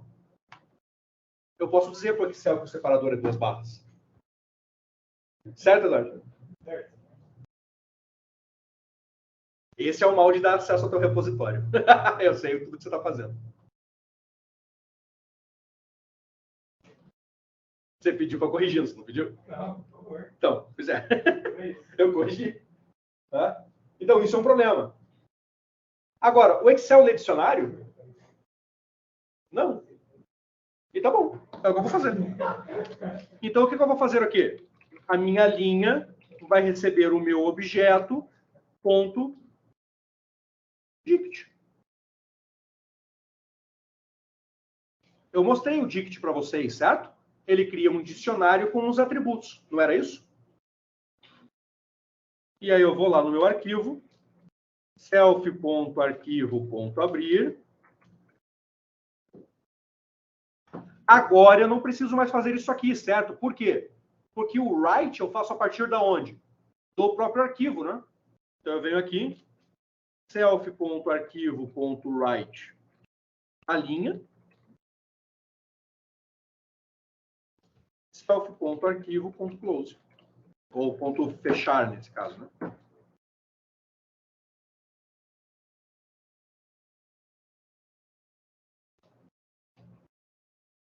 Aqui, fazer somente o abrir resolve o meu problema?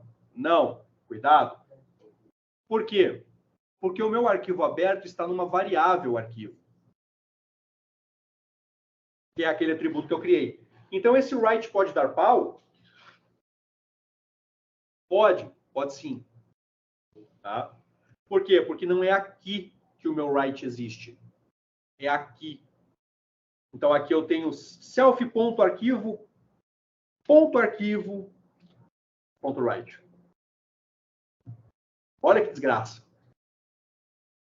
Por quê? Porque a minha variável arquivo tem um atributo arquivo. Tá vendo? Olha que porcaria. Mas é assim que funciona.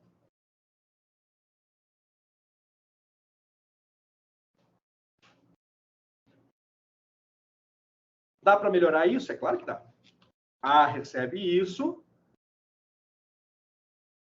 A.write.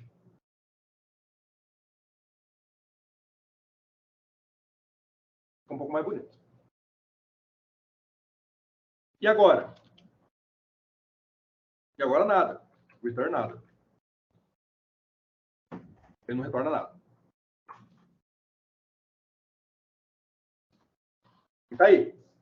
Tenho como escrever uma linha agora.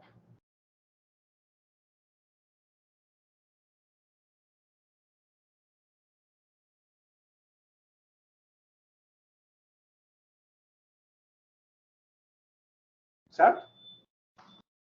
Deu para entender?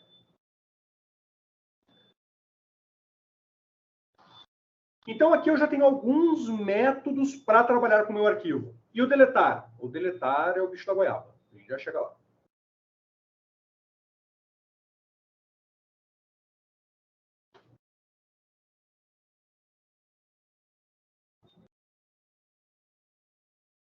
Bom, aqui tem uma consideração interessante, né?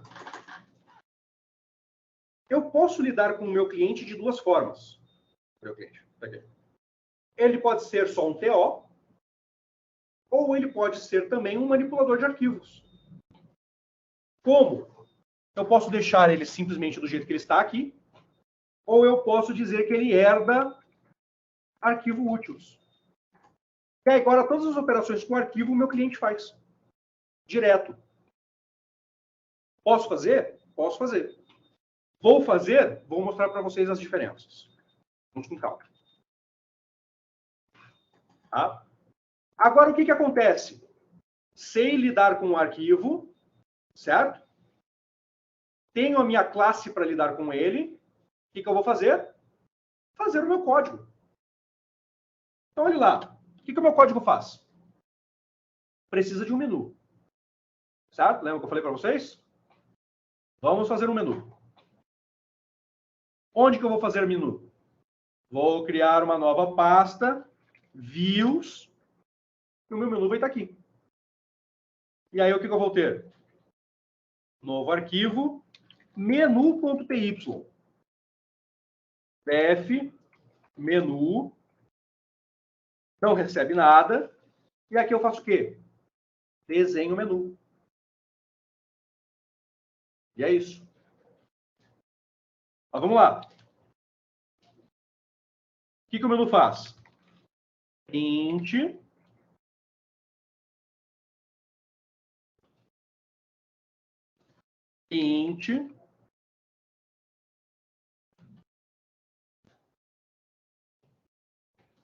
Pai.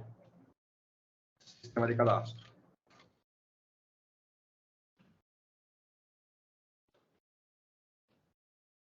Tem que ter uns 3 igual, né?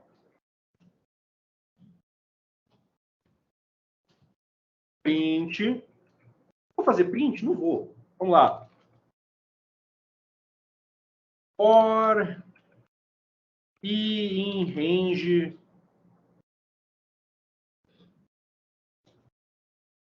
Range? Não, range é feio, né? Então, o meu menu... Eu vejo todo mundo usando for em range e o senhor falou isso aí. Range é feio, mas daí faz o quê? Olha lá.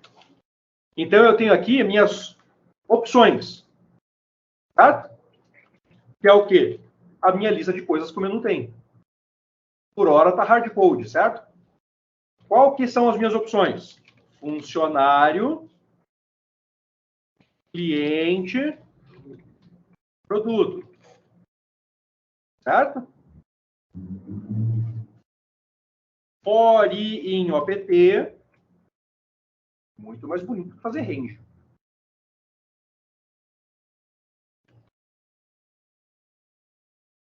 Enumerate.